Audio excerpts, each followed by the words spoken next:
Welcome, Nadia. Thank you so much for joining us for the 5FM FEMMEnomenal Women's Month podcast series. FEMMEnomenal. FEMMEnomenal. That's the one. Okay, that is cool. the one. We're It's a bit of a talking to tongue some twister. phenomenal women for this I see month. what you did And it's just a pleasure to be able to sit down with you. You're a YouTube and Instagram content creator. Yes. You have quite a formidable following. You have a blog. I don't have a blog. You had a blog? I had a blog, yeah. You had a blog. You've been dabbling a little bit in music. Yes. You're a fashion icon, sometimes a fashion designer every now and then, maybe. Yeah. A little bit. So you've got quite a lot on your plate. So it's amazing to have you here. And I just really want to start off with, is there a goal that you've set for yourself that you haven't reached yet? Because you've sort of ticked a few things off your list. That I haven't reached. It's probably having my own lucrative business. Okay. That's something I'm working on at the moment. Amazing. To have something that will be long-standing and provide longevity for the future. Okay. Yeah. That really is amazing. I wanted to ask, imagine a couple of years ago, a younger, very hopeful Nadia just graduated from UCT. What did you think your next step was going to be? Where did you think your career was going to go? I got a scholarship to study in acting at the New York Film Academy in Los Angeles. Okay. So I was going to take a gap year and then go finish my master's the following year. And in that gap year, obviously my mother, if you know colored mothers, you know that they don't like you just sitting around and doing nothing. Okay. So I decided to start my own clothing line, and that's when I started to also dabble in blogging. So obviously that was it just started in Cape Town, and Okay. that was like, okay, cool, maybe I can do this. And then when things started working out for you, did you sort of say, okay, maybe this is where I want to go from here on? I honestly, I never had, some people have 5-year plans, 3-year plans, 2-year plans, I never had a plan. All I knew was that I didn't want to be in an office job from 9 to 5. Okay. So in my head, and I still want to pursue acting, I still wanted to be in the entertainment industry. I still want to do my master's. There's still so much that I want to do, that I'm still going to do.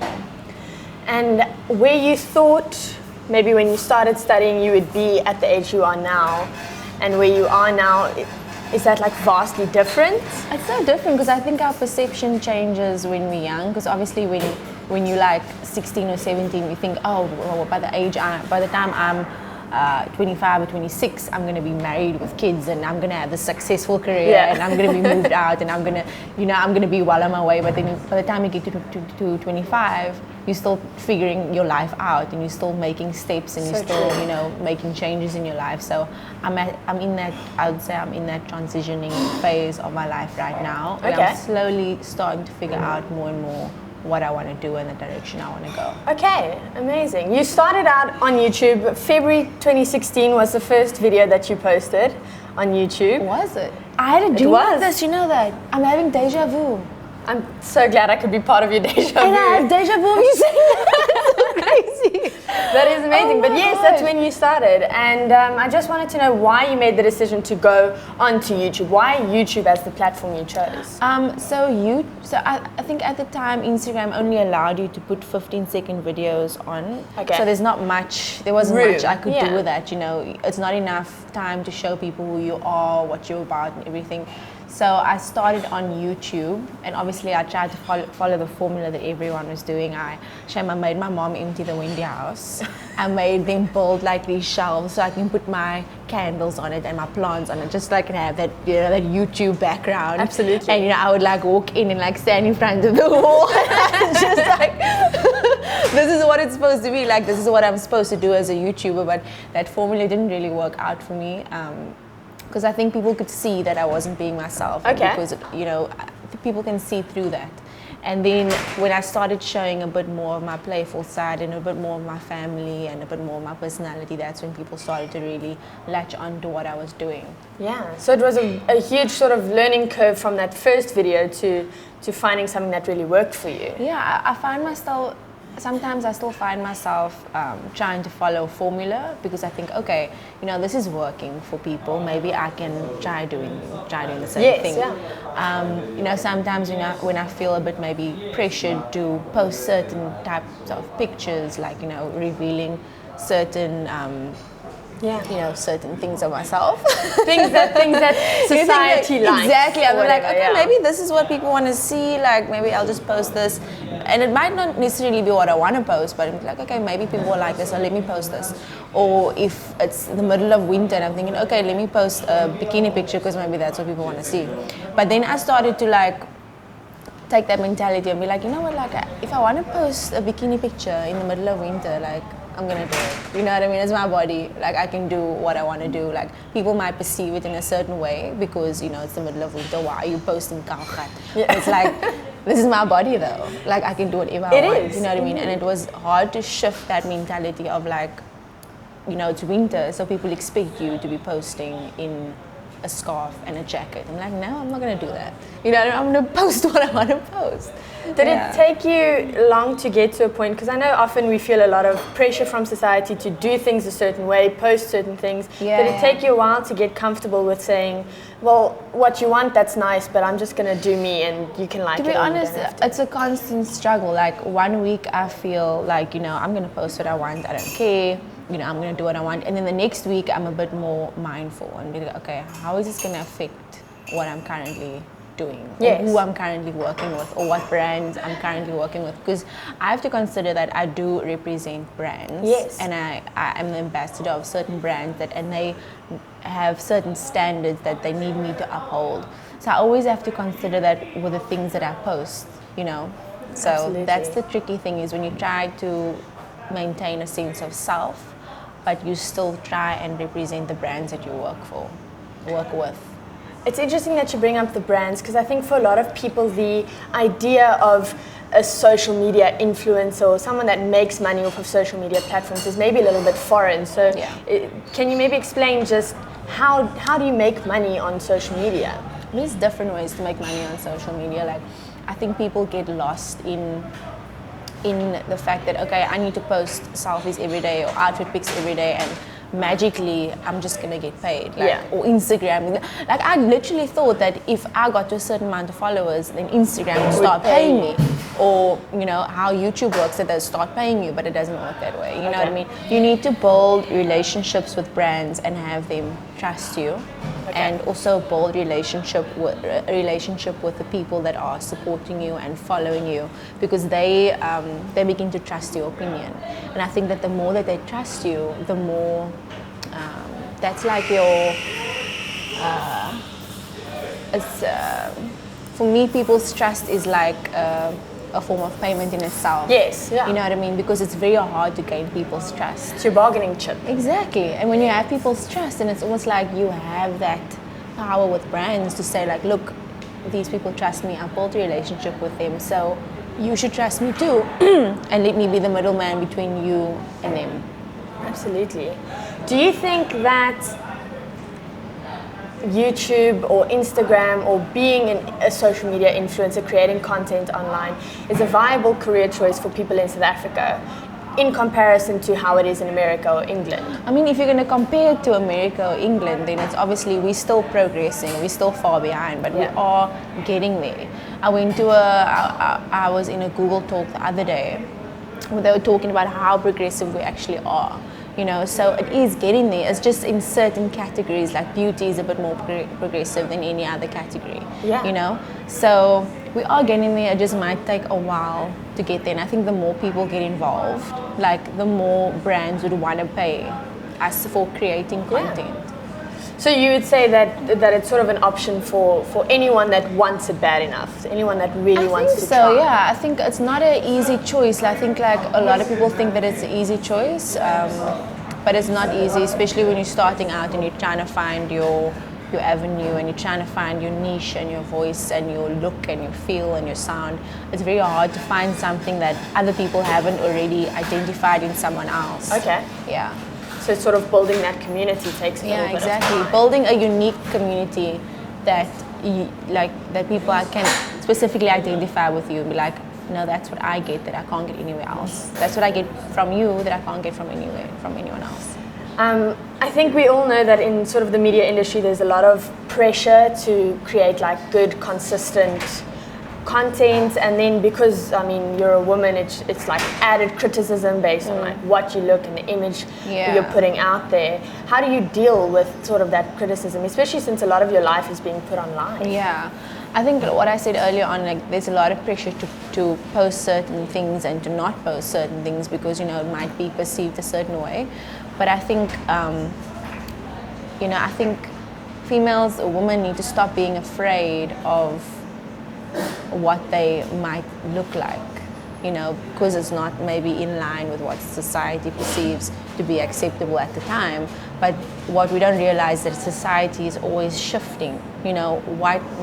What might not have been tolerated a few years ago is starting to be tolerated now. Yeah. So I think always keep an open mind, because you don't want to close your mind off, and then in a few years' time, a few months' time, people start to shift their perception, and you could have been with them. Do you think it's part of sort of a youth coming up in the industry's responsibility to shift that perspective? Definitely, yeah. I find that my younger sister, she's a lot more woke than I am. She's telling me about things that I've never heard of. She's telling me about like articles that she's read on certain things that has happened within certain spaces, may it be like LGBT or things like that. I didn't know about, so I'm learning a lot from her, and then I think you can learn a lot from the younger generations. Absolutely, and in these moments of criticism, you could say, for the work that you did, is there ever moments where you wonder, is it still worth going on with this? The thing is, I can wonder if it's worth going on with this, but then I think, okay, what else am I going to do? Because either way I look at it, I'm going to be in the industry because that's where I want to be. I mean, it's the life I chose. Like I said, I can't work a 9-to-5 job. I can't work in admin or anything. I'm not equipped to do that. Some people are equipped to do that and they're very happy doing that, but it's not something I can do. So no matter where I turn, I'll always end up in the entertainment industry, and in the entertainment industry, you always open yourself up to that criticism. Absolutely. Is that where you find your motivation, sort of this idea of this is what I want, and if I want it bad enough, got to keep working at it? I always think to myself, if it were easy, then everybody would be doing it, and that's very rewarding to me, because I think, okay, if I achieve this, then it means that I really, really deserve it, because I always had this imposter syndrome, and I was like, okay, you know what, I don't belong here. Maybe I'm not supposed to be in this industry. Maybe I got here by luck, or I was in the right time, the right place. But I think, there's a reason why I'm here. There's a reason why I've maintained being here. Because it's a different story to be popping for something for 1 week and then be forgotten about the next week. You need to maintain that, get fuel from it. There's nothing wrong with gaining popularity from something, by chance, and then if you want to go with it, then you can go with it. Keep going. Yeah. Can I ask what your plan is to have longevity in what you've created online in that sort of way? Because like you said, sometimes things get popular and then they're not popular the next week. So how do you plan on creating content that has long-lasting effects, or are you sort of just taking it as it comes and seeing what's the next step for you? So no, the thing is, I used to take it as it comes and just say, okay, whatever jobs I get this month will be cool. But then I started to think, it's not safe to do that, because I might not be relevant next year or the year after, and that's the harsh truth about it. So while I'm relevant, I have to use this platform to maybe springboard other things that I want to do, other businesses that I want to do while I'm still relevant. Yeah. And I have that initial takeoff, and then let it run on its own, because I can't rely on always being relevant. I think that's the danger. Your audience is what keeps you popular. Exactly. That's why you need to maintain that relationship with your audience. Have as much engagement as you can. I do meet and greets. I've been doing meet and greets probably once a month. You know what I mean? So it's eventually I think, how many people can I actually meet in Cape Town? I'm sure I've met everybody in Cape Town already, but I always try and have that relationship with my supporters. Yeah, absolutely. When we take a look at some of the content that you like to create, things that get your audience, locked in and really have that relationship with you, is a lot of content with your mom. Yeah. Would you say she's one of your biggest female role models in life? Definitely. She's like my alter ego. Like, she says everything that I wouldn't say. Like, she just says it how it is. She acts like how she wants. And like, I wish that I could just say and do whatever I want, but I have so many things to consider, like I said earlier. Yeah. But she has no inhibitions. Like, she has no, like, nothing. She'll just say what she wants to say, and that's really something that I admire. And I think that even if she were working with brands, she would still say what she wants to say. She'll be like, this is who I am. If you don't want to work with me, then don't work with me, because this is who I am. But I wish I could. I'm slowly getting there, but I think it's a work in progress. What do you think is sort of one of the biggest life lessons that she's ever taught you? She tells me this every other week. Like, she'll just say, be humble, don't forget where you came from, and you, like, don't ever think that you've arrived, because there's always room to grow. She'll tell me this because if we get into an argument, she's like, you think you've arrived. You think you're better than me. I'm still your mother. Be humble. Like, I hear that every single week, like, I promise you. So that's the biggest lesson. And it's kept you grounded. It's something it's forced me to keep grounded. Yeah. Absolutely.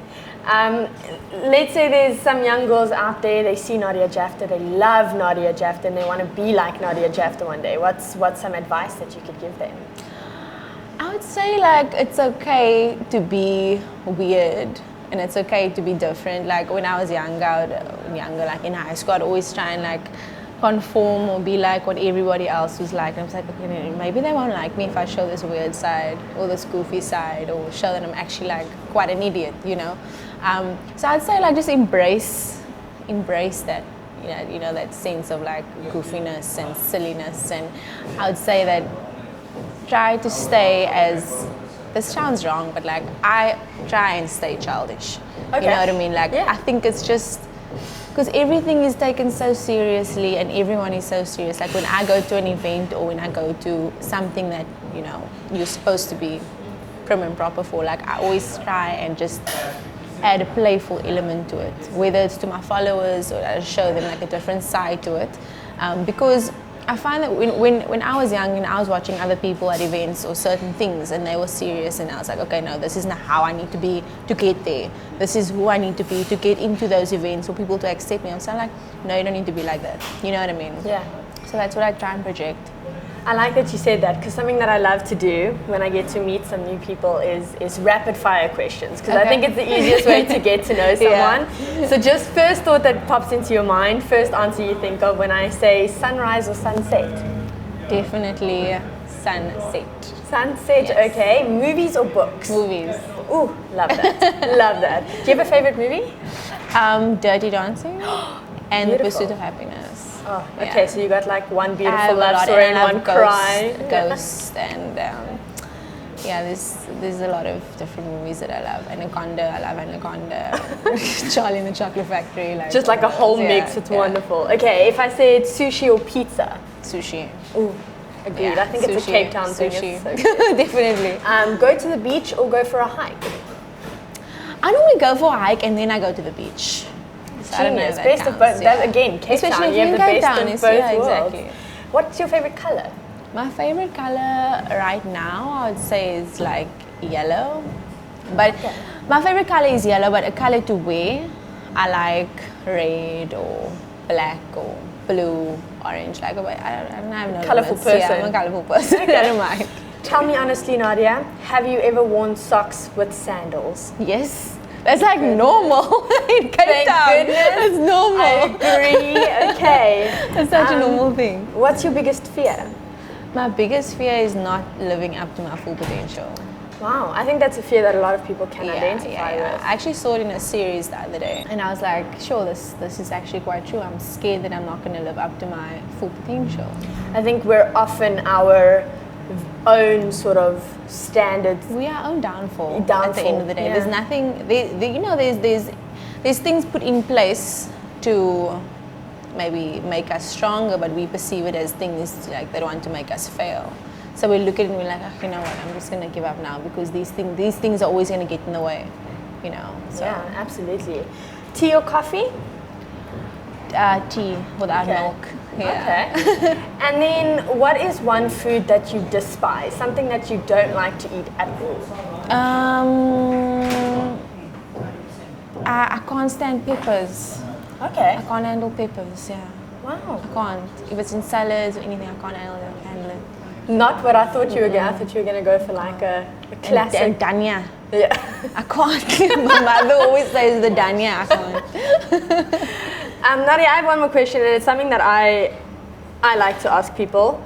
We often put pressure on women to empower other women. Like a lot of sort of perspective changes have gone into making sure that women support women. But I think there's definitely a role that men can also take in empowering women. And I wanted to know, from your opinion, what sort of one thing that men can do to help with the fight to empower women? I think like just, you know, I think the one thing they can do is just not comment if they think that we are inappropriately dressed, or, you know, not feel that they have power over us if we dress a certain way and they think that they can, you know, say certain things or act in a certain way. I think like just leave us be, you know, let us just own our own femininity, whichever way we choose.